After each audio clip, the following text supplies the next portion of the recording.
We were just talking on the Nerve the other day. There's a documentary about the artist Billy Joel that's airing now on HBO, and he and his sister refer to his mother who had rage explosions like this, and they describe their childhood as, quote, walking on eggshells, as bipolar. And I think there's a lot of confusion between what a bipolar mother presents as and a borderline mother presents as. Is there much of a difference, Sam? Yes.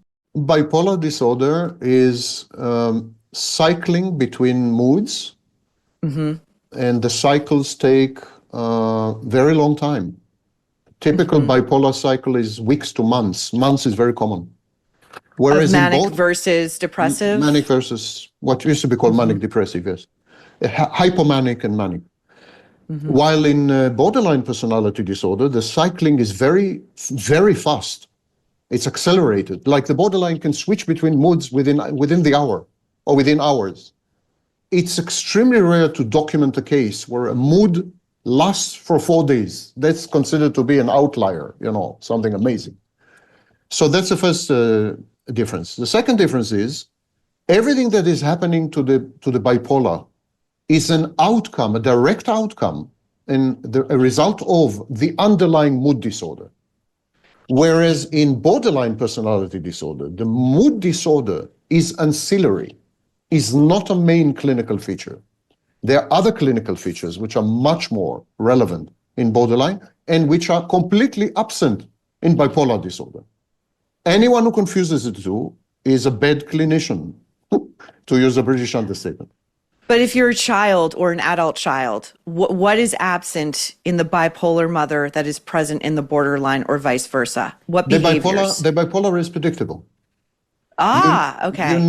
You know that father right now can't sleep, is into harebrained schemes of getting rich quick, so that's a manic phase. And for sure as a child that the next phase is father goes to bed and never leaves bed for a few months.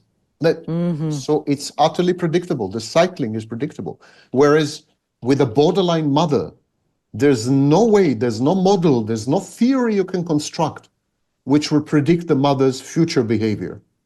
And we say that when you are with a borderline mother, there is a failure of what we call theory of mind. There's a failure of mentalization. You cannot create a theory about your mother's mind which would allow you to feel safe, to feel that you are in a secure base. And that is terrifying for a child. It's a horror movie. There are two other issues, I think, with a borderline mother. The first I've mentioned, which is the bad object, the messaging that you are not good enough, you're unworthy, you're a failure, you're disappointing, you're this, you're that. And the second, I think, problem is that the mother sets you up for failure. You see, when you as a child, you're confronted with a bad mother, a dysfunctional mother. Dysfunctional, yeah. Yes. When you're confronted with such a mother, as a child, you have two options. You can say, my mother is dysfunctional, but that's terrifying. Because if your mother is dysfunctional, she won't feed you, she won't shelter you, you may die. So no child adopts this position. No child says, yeah, my mother is the problem. The other option is to say, I am the problem. It's all happening because of me. I'm doing something wrong, or I am wrong. So you adopt this stance that you are the reification of wrongness. You are wrongness embodied and personified, and you spend the rest of your life believing that you are wrong. Now, because of that, it's very difficult for people to reach a level of self-awareness because it requires them to admit finally that nothing's wrong with them, that it's mother.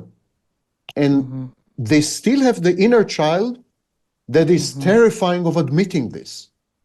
Because you see, if you're 6 months old and you reach a conclusion that mother sucks and, is not unlikely to feed you or shelter you or protect you, that's life-threatening.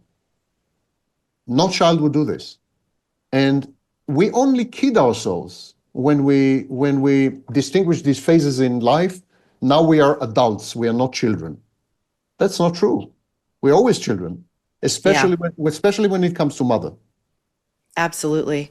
You know, it's fascinating in my mother's case, she had a true gift of relating to she was so good with babies and children, you know, once they hit, especially kids who weren't hers. But, you know, I found I would always say, you know, the problem is once you become of an age where you develop your own thoughts and personality and you're going to defy the mother. And that's where the conflict would come in with her. But I always felt her gift was so pronounced with babies and children because she was a child herself.